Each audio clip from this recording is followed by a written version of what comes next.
Muy buenas noches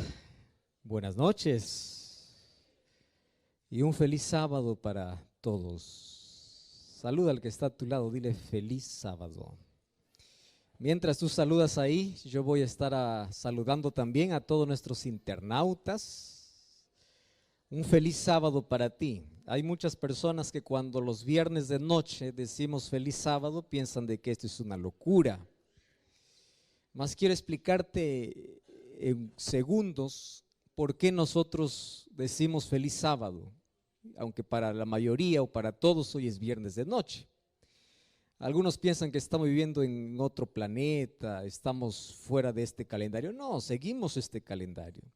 Sin embargo, en la palabra de Dios yo encuentro una orden, no solo una orden, encuentro un monumento especial que Dios levantó en la creación y levantó en el día sábado como recordatorio de la creación. Quiere decir que si tú crees en un Dios creador, tienes que mirar ese monumento, y ese monumento es el sábado, es un santuario que Dios creó en el tiempo. El asunto es cómo Dios nos enseñó a contar los días, que es contrario a lo que hoy estamos acostumbrados a contar los días. Cuando vas a Génesis capítulo 1, vas a encontrar que Dios cuenta los días de tarde y mañana. Eso significa que un día, según la Biblia, comienza a la puesta del sol. Hoy ya estamos en un nuevo día, ¿correcto? Y va hasta la próxima tarde de mañana.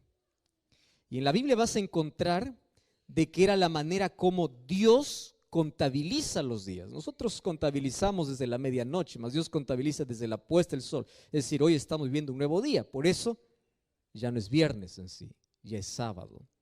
Y entramos en ese clima maravilloso donde Dios separó este día para la adoración exclusiva.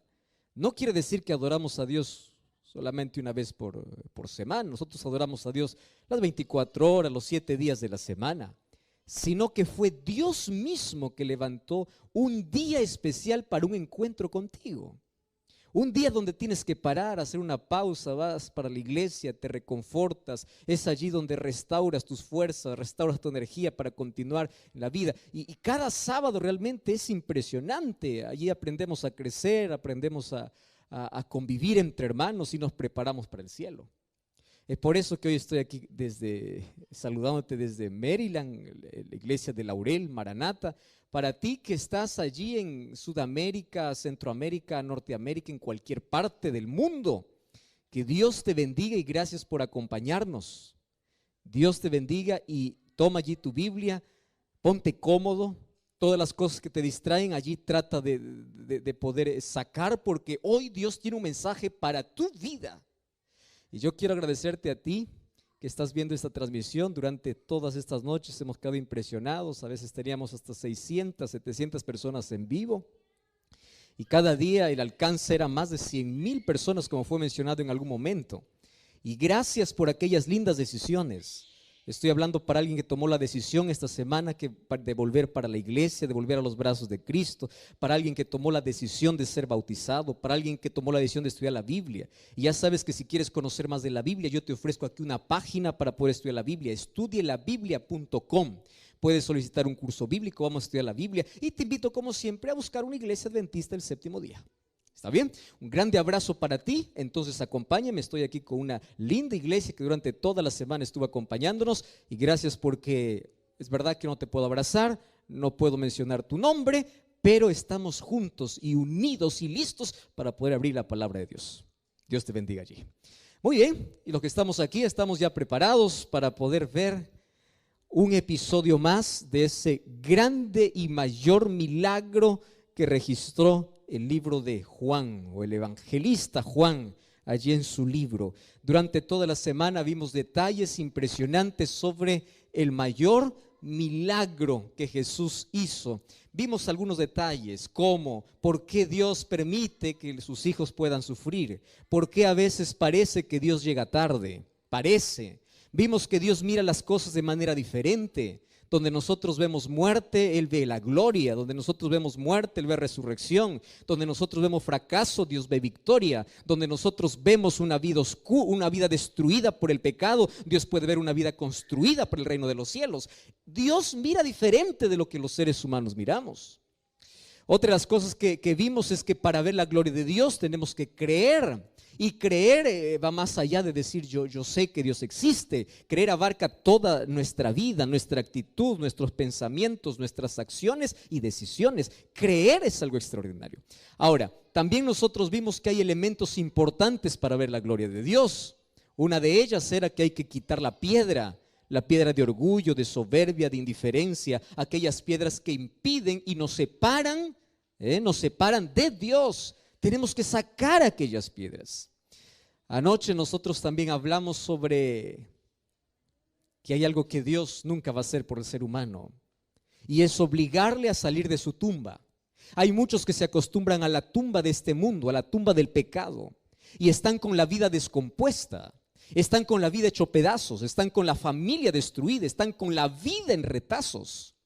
Y allí aparece Dios no para obligarte, solamente para invitarte y decirte: puedes salir, sal, deja, abandona. Dios no te puede obligar, pero sí te puede invitar. Y hoy vamos a terminar la historia. En sí va a ser mañana que terminamos la historia, pero hoy cerramos el capítulo 11 y mañana vamos a ver otros elementos de ese Dios de milagros.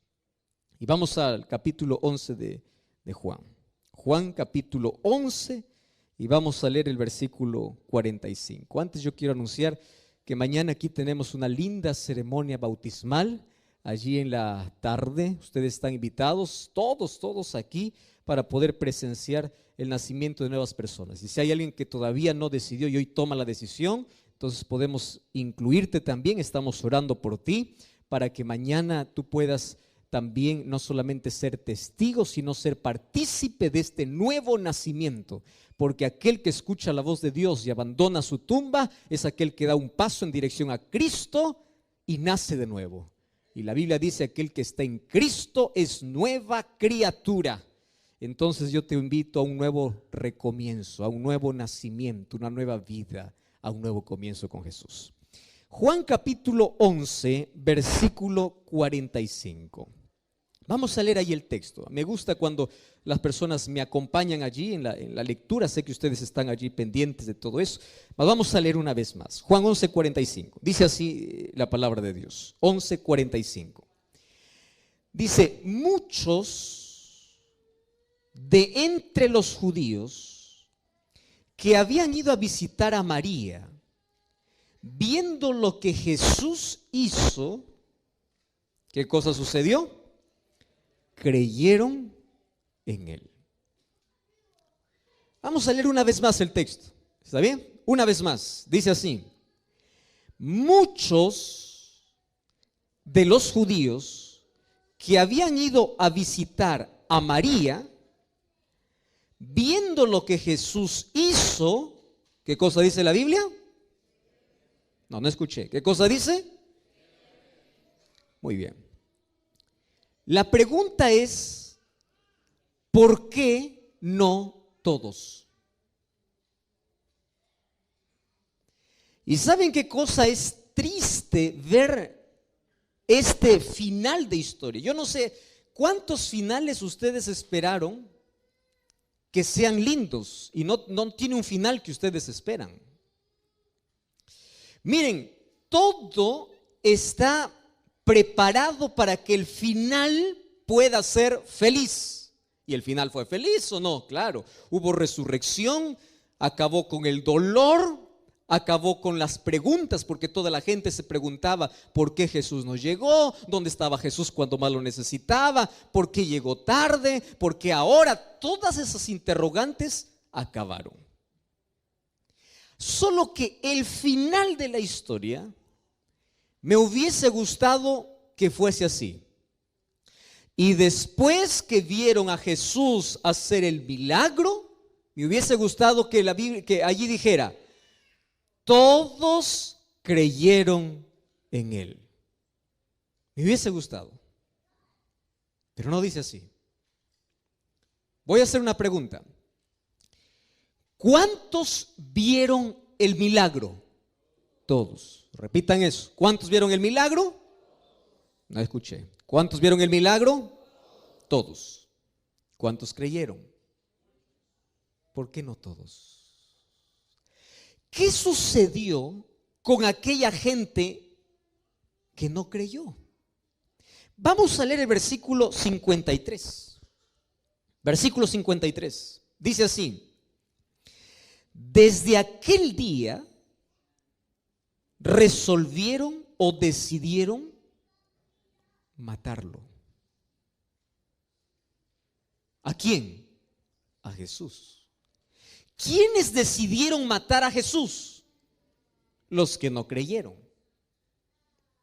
Porque aquellos que vieron el milagro y creyeron en Jesús, lo aceptaron como su libertador, lo aceptaron como el Mesías, lo aceptaron como el Hijo de Dios. Pero aquellos que no creyeron decidieron matarlo. Tú ya sabes hacia dónde estoy yendo, ¿verdad? El asunto aquí es, ¿crees o no crees? Porque no hay nadie que dice, pastor, yo estoy en medio, a veces creo, a veces no creo. No, es simple. Aquellos que no creen forman parte del otro grupo que toman la decisión de matarlo. Claro, hoy voy a hablar de otras expresiones, pero en la historia bíblica el grupo estaba dividido. Y una de las cosas que a mí realmente me deja con ese sabor agrio, con ese sabor amargo, es que Dios crea todas las condiciones para que el ser humano se salve y aún así Él decide perderse. El ser humano. Dios hace milagros, te da vida, te da familia, te da trabajo, te restaura, te ofrece perdón, te ofrece salvación, extiende su mano, te dice yo quiero salir y tú dices no, yo quiero alcohol, yo quiero droga, yo quiero placer, yo quiero autodestrucción, yo quiero amargura, yo quiero fracaso, yo quiero dolor. Y el ser humano elige aquello que no le hace bien. Y aquí hay un viejo dicho que dice, ¿no? Aquel que no quiere creer, aunque ve el mayor milagro, no cree. No cree. Y aquel que quiere creer, aunque no vea, cree. Te doy un ejemplo. Un día Jesús estaba pasando por Jericó. Y dice la Biblia que había dos ciegos que le dijeron, Señor, Hijo de David, ten misericordia. Ojo, dos ciegos reconocían a Jesús como el Mesías. Ciegos. Y aquellos que veían milagros, poder, vieron tantas cosas, no lo querían aceptar como el Mesías. Porque aquel que no quiere creer, no importa cuántas cosas pueda haber, no cree. Ahora, muchos creyeron. Me llama la atención esto. Muchos creyeron. ¿Y por qué no todos? Y yo quiero a propósito ahora volver 10 versículos atrás. Vamos al versículo 35. Ustedes se acuerdan que yo estaba con una deuda desde hace 2 noches. Yo les dije que esta última noche iba a dar la respuesta a un interrogante que yo siempre tuve. Versículo 35 de San Juan capítulo 11. Juan capítulo 11, versículo 35. Hemos leído el 45 primero, ahora el 35. Dice así, es uno de los textos más cortos de la Biblia. Tanto así que algunos ni siquiera necesitan allí leer. ¿Qué cosa dice el texto? Jesús lloró. Muy bien, hoy voy a dar la respuesta entonces. ¿Por qué lloró Jesús? No creas que Jesús lloró Porque ahí estaba Lázaro muerto, estaba detrás de una piedra, estaba con el cuerpo descompuesto. ¿Por qué iba a llorar si sabía que lo iba a resucitar? Tú no lloras cuando sabes que hay solución. Las lágrimas del ser humano es la muestra o de una emoción fuerte, o de una desesperación, o de una angustia que el ser humano enfrenta al ver que todo acabó, al ver que es impotente, al ver que no puede. Y el ser humano desahoga y llora. Y ahora dice, Jesús lloró, solo que no nos explica el por qué. Y el evangelista empieza a avanzar con la historia. Ahí Juan continúa escribiendo su libro y dice, Jesús lloró, punto. Y de allí continúa con la historia. De ahí le dice, quita la piedra. De ahí le dice, Lázaro, sal. Y de allí continúa con la historia. Y termina allí diciendo, entonces muchos creyeron, pero otros decidieron matarlo. Ahora tiene explicación y respuesta las lágrimas de Jesús. ¿Por qué lloró? Porque él hizo todo, escúchame esta palabra, todo, para que la gente pueda creer. Lo mismo hoy. Jesús hizo todo para que tú puedas salvarte, todo. Pero la gente no quiere creer. Si hay algo que lastima tanto el corazón de Jesús, es la indiferencia, la soberbia, la terquedad, la rebeldía. Tú ya escuchaste acerca de un amor no correspondido. ¿Qué es un amor no correspondido? Donde una persona hace todo, absolutamente todo, y hasta lo imposible para que la otra persona también responda a ese amor, pero no responde. Hiere. ¿Y tú sabes cuál es el amor menos correspondido en este planeta? Es el amor de Dios para el hombre y la respuesta del hombre para Dios. Hace todo, pero algunos creen y otros lo condenan. La pregunta es, ¿qué hace que una persona crea y otro le condene? ¿Qué hace que pueda existir esos dos grupos? La respuesta es obvia.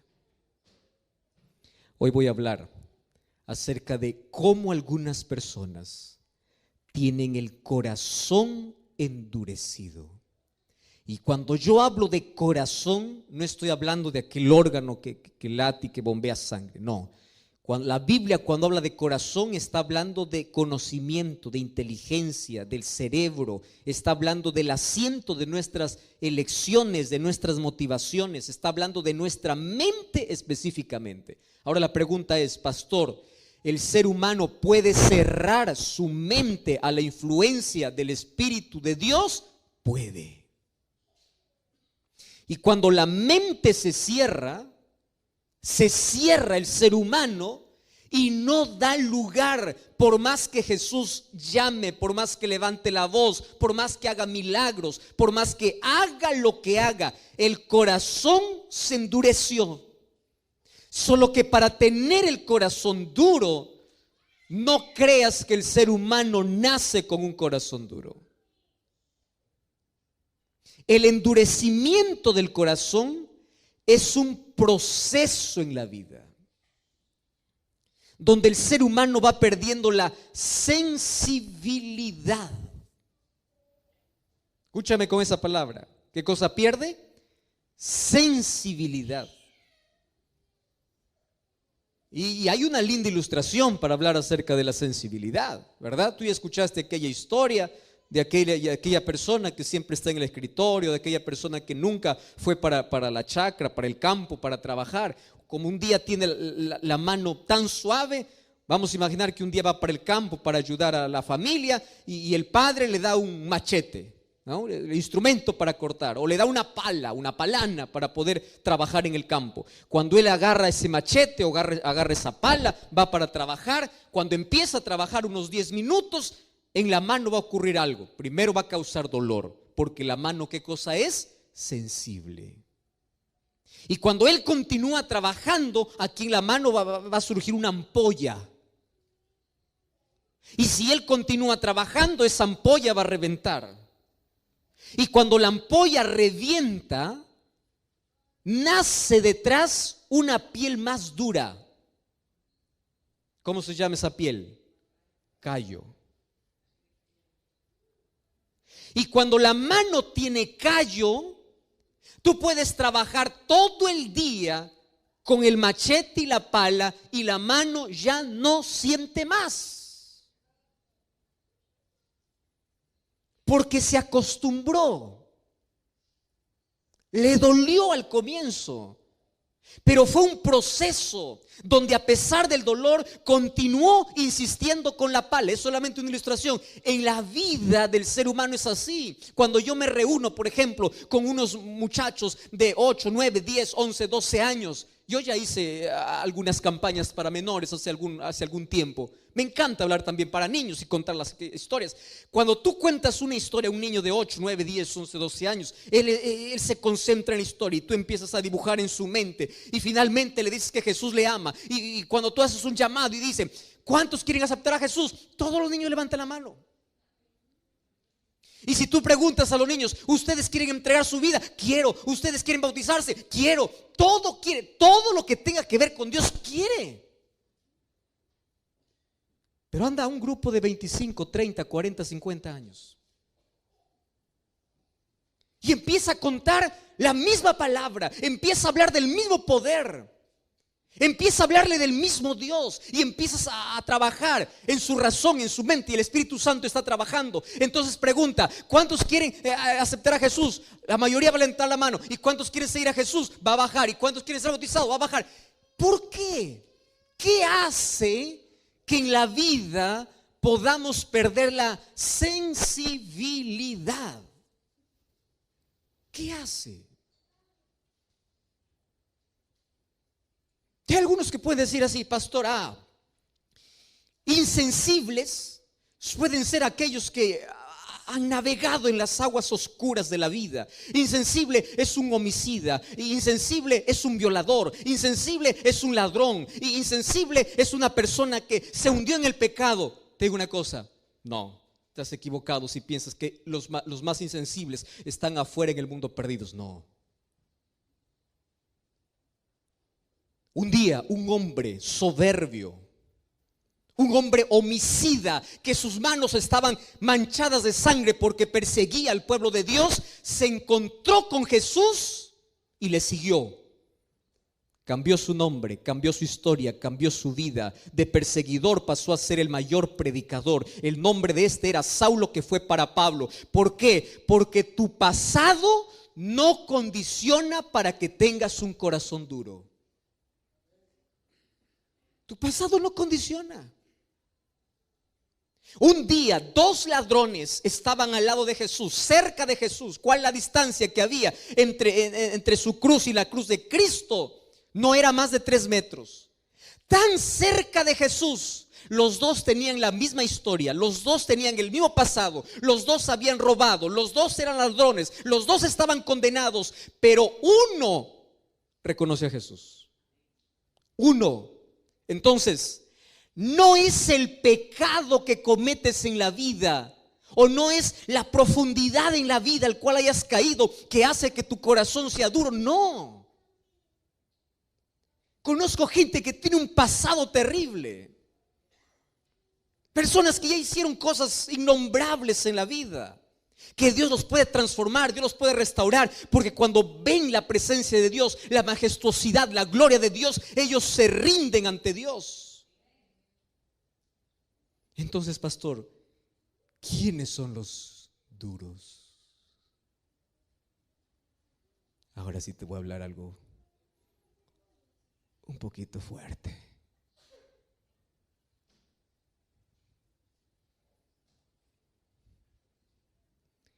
¿Sabes quiénes son los que tienen el corazón más endurecido?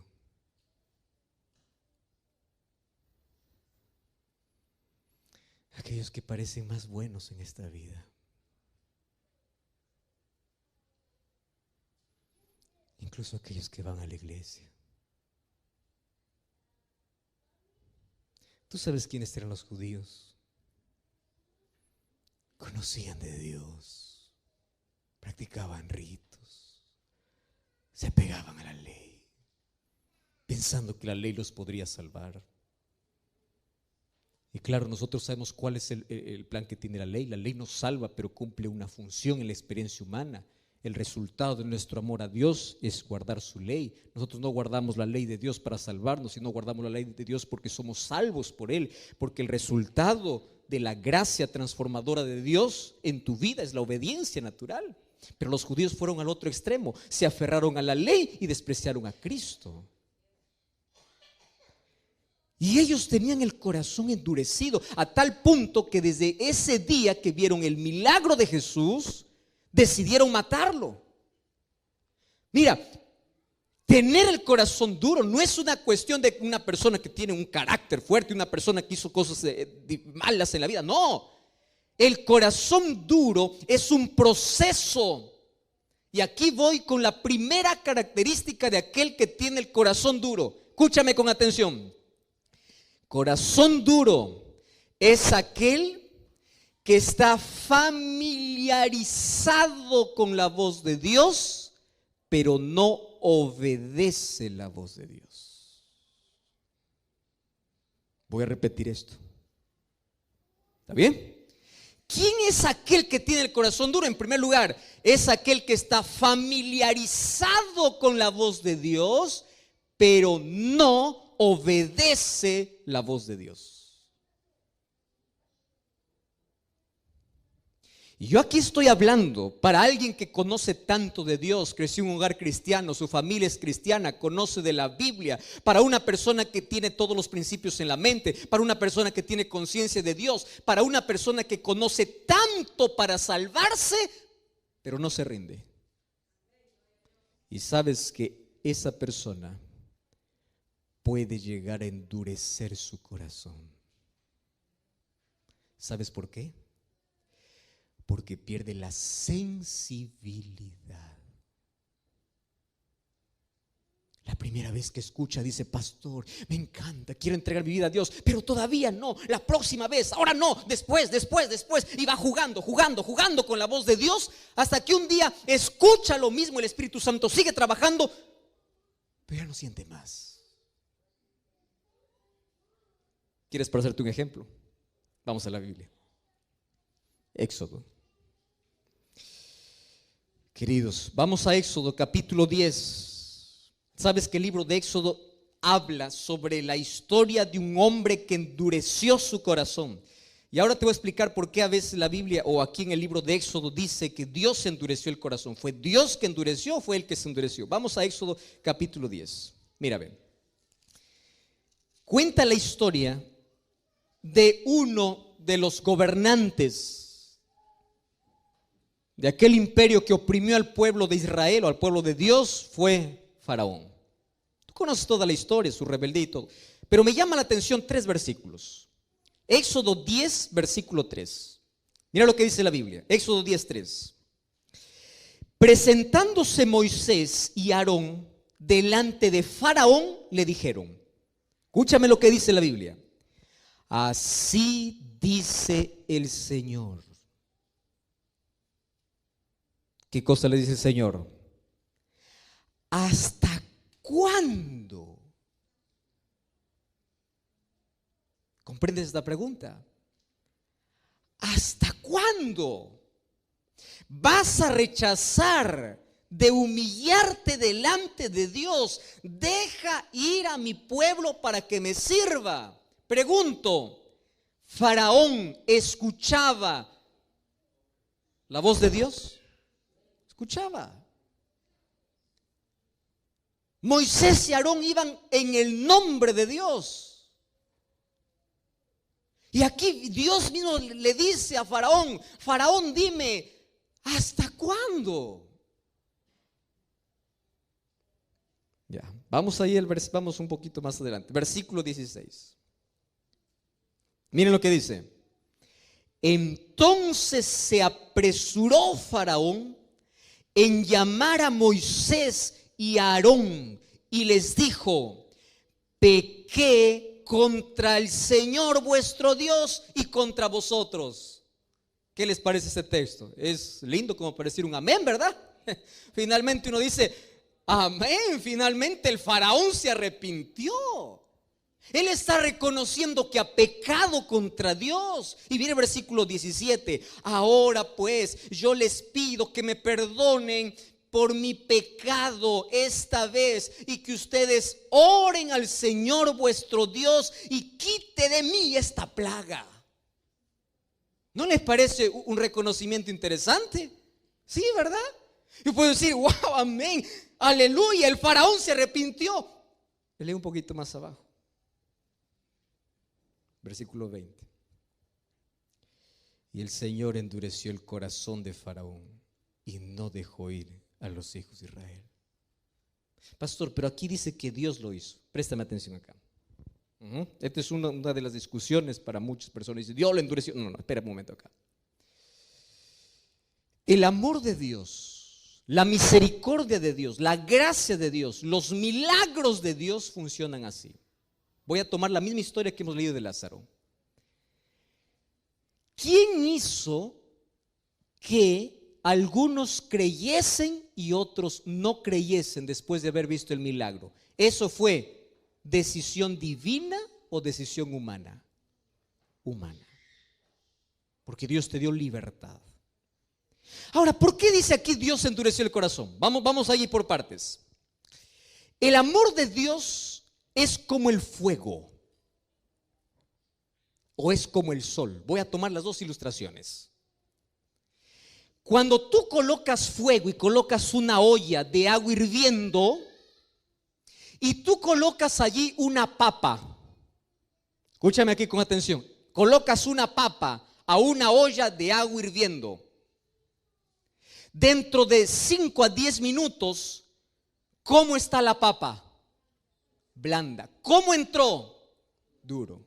¿Cómo salió? ¿Qué hizo? ¿Quién hizo eso? El fuego. Si tú traes un huevo frágil, ¿verdad? Colocas al mismo fuego donde la papa se deshizo, ¿qué sucede con el huevo? Se endurece. Pero tú puedes decir, es el mismo fuego. Es el mismo fuego. El sol puede derretir la cera o puede endurecer la arcilla. Y en el ser humano es así. El mismo milagro, algunos les puede endurecer y otros hacer creer. Pero no es un asunto de Dios, es asunto de elección humana. Y fíjate lo que sucede con esa historia. ¿Qué sucede con Faraón? Faraón dice, está bien, yo pequé, ahora reconozco, está bien, quíteme por favor esta plaga, me está molestando. Ahora, ¿qué sucedía? Quitaba la plaga y nuevamente se endurecía. Muchos tienen el corazón de Faraón. ¿Sabes cuál es el corazón de Faraón? Aprenden a jugar con Dios. ¿Por qué? Porque solamente buscan a Dios en la necesidad. Pasa la necesidad y dan la espalda a Dios. Tú ya viste una persona que está en problemas, por favor, oren por mí, oren por mí. Una persona que tiene algún enfermo o una persona que está enferma, ore por mí y yo después voy a servir al Señor. Esa persona se sana y vuelve a su vida. ¿Quieres un ejemplo más claro? Yo no sé cómo aquí reaccionan, pero allá, por ejemplo, he estado ya en varios países. Cada vez que existe un terremoto, estoy a contar una historia, me parece una de estas noches. Cada vez que existe un terremoto, hasta aquel que dice ser ateo va a orar. Las iglesias se llenan, todos confiesan sus pecados, la tierra tiembla, los edificios caen, la gente se desespera, la gente busca a Dios, la gente hace todo y dice: Señor, sálvame, Señor. Pasa el terremoto, la gente volvió a su vida. ¿Viste eso o no? ¿Quién sabe? Puede estar alguien aquí, ¿verdad? Llega un momento de emergencia: Señor, sálvame. Dios te salvó nuevamente. Tu corazón se endurece. Entonces, llega un momento en que tanto juegas con Dios, que tu corazón se va endureciendo.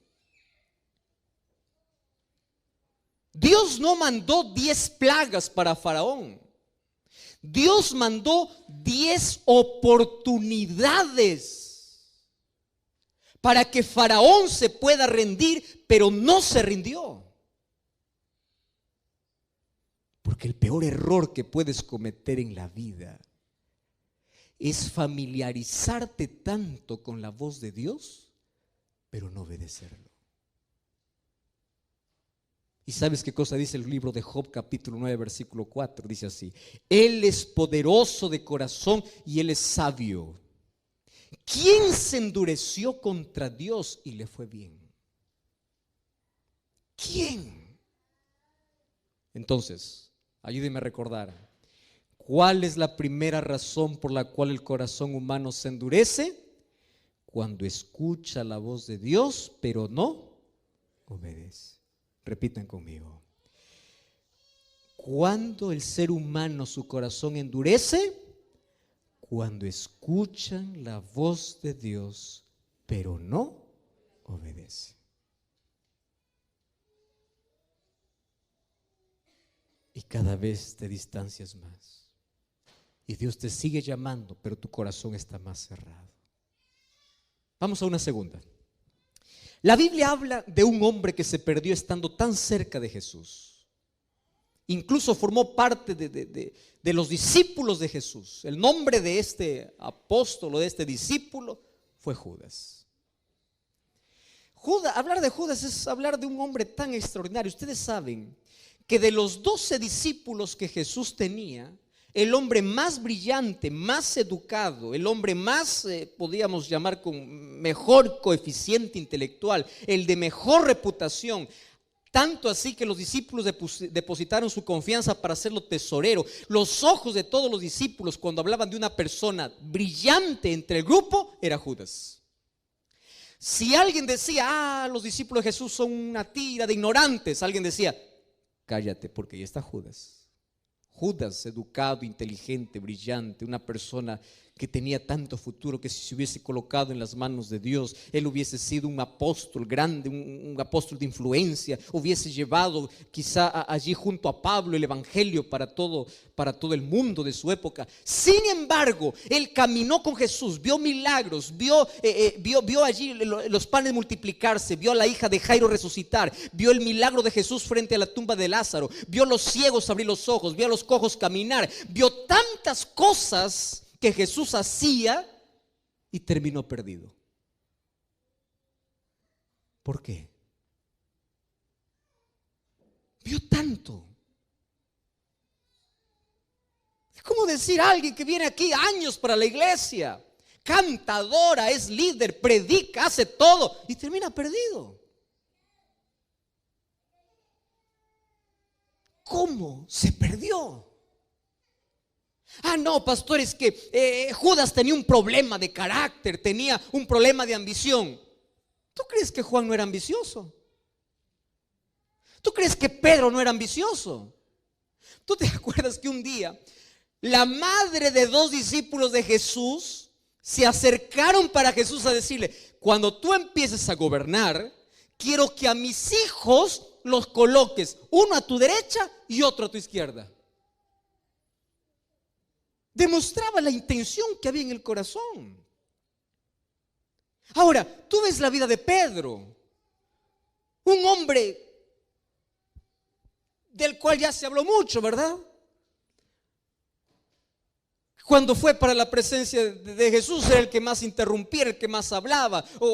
No era solamente el que más hablaba, a veces hacía quedar mal. Era un hombre que no tenía control, no tenía dominio. ¿Tú crees que los discípulos de Jesús eran perfectos y Judas se perdió por imperfecto? No, todos eran imperfectos. Todos eran orgullosos, todos eran egoístas, todos eran ambiciosos. La pregunta es, si todos eran orgullosos, egoístas y ambiciosos, ¿por qué uno se perdió? Corazón. No te olvides esa palabra, corazón. Lo que te voy a decir ahora, yo quiero que lo grabes allí, lo escribas en tu mente. El pecado no es un problema para Dios, porque Dios te puede limpiar de todo pecado. Por eso Él dice, si tus pecados fueren como la grana, como la nieve, serán emblanquecidos, pero ven.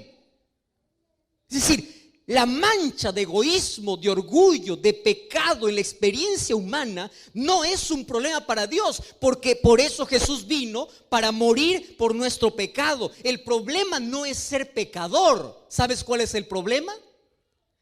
Aferrarse al pecado. El problema es saber que tú tienes una herida y no quieres tomar la medicina.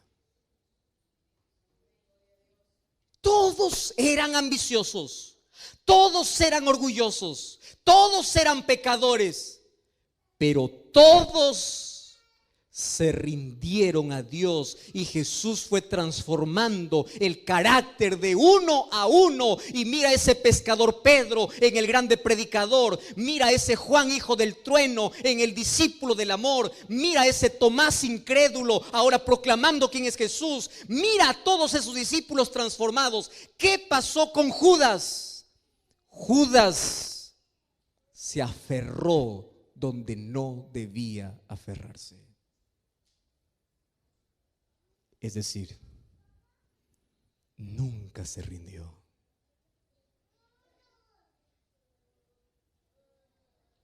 Queridos amigos, yo estoy hablando aquí esta noche para alguien que ya asistió a muchas campañas de evangelismo, para alguien que conoce de Jesús, para alguien que ya está estudiando la Biblia,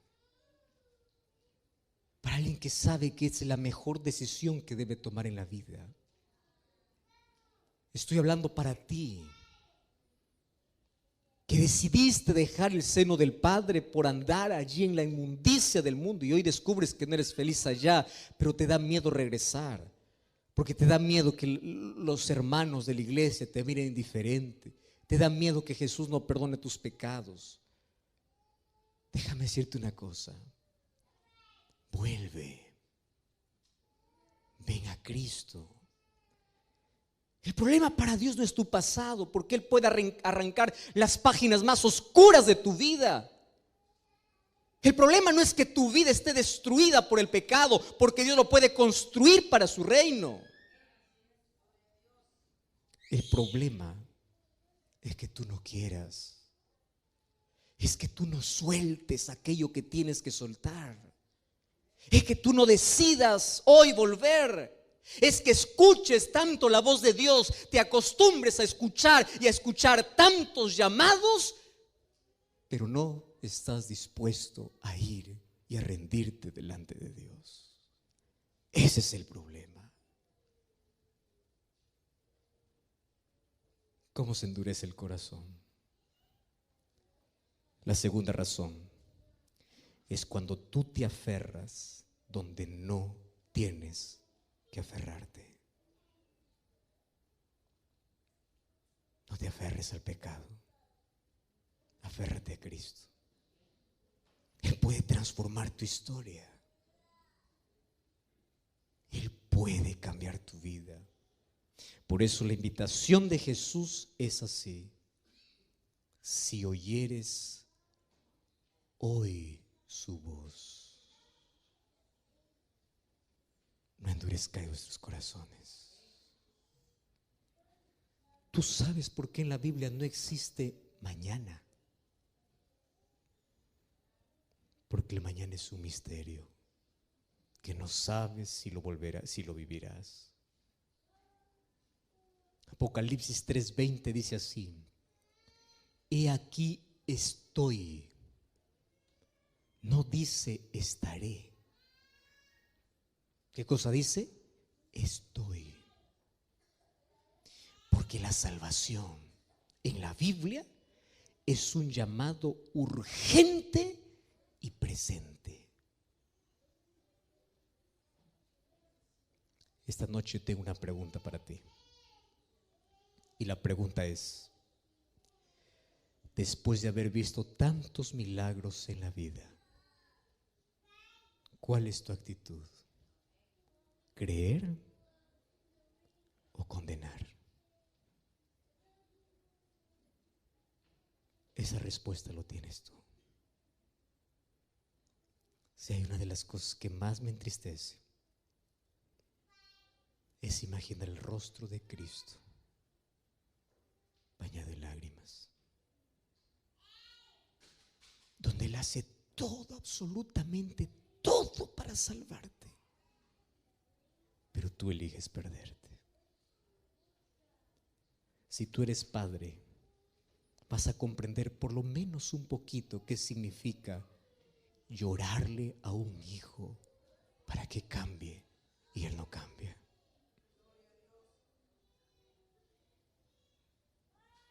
Si eres padre, por lo menos puedes sentir un poquito qué significa sufrir al ver que tus hijos se pierden.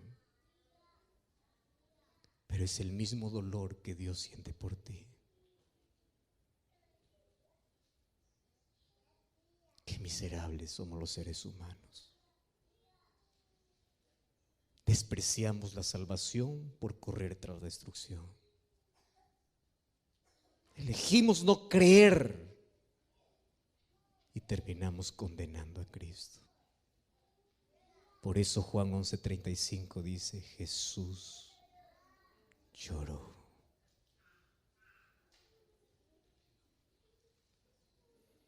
Hace algún tiempo escuché una historia de un muchachito que vivía en una de las tribus allá en el África, muy pobre. Pobre, pobre, pobre, pobre. No tenía ninguna comodidad, vivía casi en la intemperie. Y allí un día llegó hasta una de esas tribus un misionero, un pastor. Empezó a hacer una campaña, le gustó tanto al ver de que los niños se reunían y le llamó tanto la atención allí un morenito que siempre estaba adelante, tratando de cantar, tratando de entender todo lo que este pastor, este misionero decía. Hasta que un día le dice: mira, a mí me gustaría que tú puedas venir conmigo, yo te puedo dar educación, yo te puedo dar todo. Y él le dice: pues puede hablar con mis padres. Fueron a hablar con los padres y los padres dijeron: nosotros no tenemos cómo sustentar a este niño, si usted quiere puede llevarlo. Sin embargo, él es nuestro hijo, lo amamos mucho, más también queremos su bienestar. Aquel misionero tomó al niño y lo trasladó hacia una ciudad, le dio educación, el niño fue creciendo, tenía un buen coeficiente intelectual, era inteligente, empezó a aprobar todos los cursos. Un día fue creciendo, creciendo, y a medida que fue creciendo y viendo tantas comodidades a su alrededor, empezó a olvidarse también de su familia. Y después de algunos años él escribe una carta y él ya tiene una novia, y una novia donde él había dicho: mira, yo vengo de mayores comodidades, donde él se avergonzaba en sí de su origen, y él hacía creer a todo el mundo de que él venía de una familia muy acomodada. Un día envía una carta allí para sus padres y allí les dice: miren, yo me voy a graduar, yo voy a ser un maestro. Y los padres, como no sabían ni leer, buscaron un intérprete al ver de que allí leía la madre, o la madre le dice allí a su esposo, el esposo le dice al esposo: yo necesito ir a ver a mi hijo, va a celebrar uno de los mayores logros en su vida, es nuestro orgullo, nuestro hijo.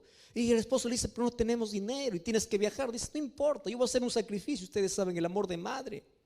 Agarró allí, o tomó el primer día, fue allí de camino durante todo el día, solamente con una cantinflora de agua.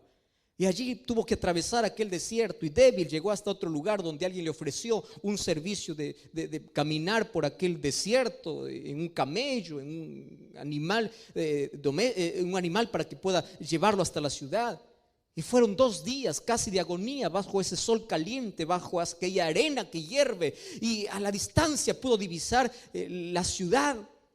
Y allí el poco dinerito que había juntado durante toda su vida, lo colocó allí en su seno la madre. Y dijo, lo primero que va a hacer cuando vea a mi hijo es correr, es abrazarle. No lo vi tanto tiempo, yo lo amo, no pude darle lo mejor, pero yo lo amo.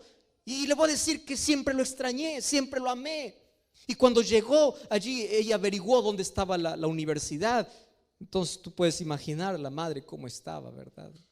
Andrajosa, no tenía un zapato, estaba descalza, estaba con un vestido, no, ni siquiera un vestido, ¿verdad? Era pocas ropas que tenía por la miseria donde ella vivía.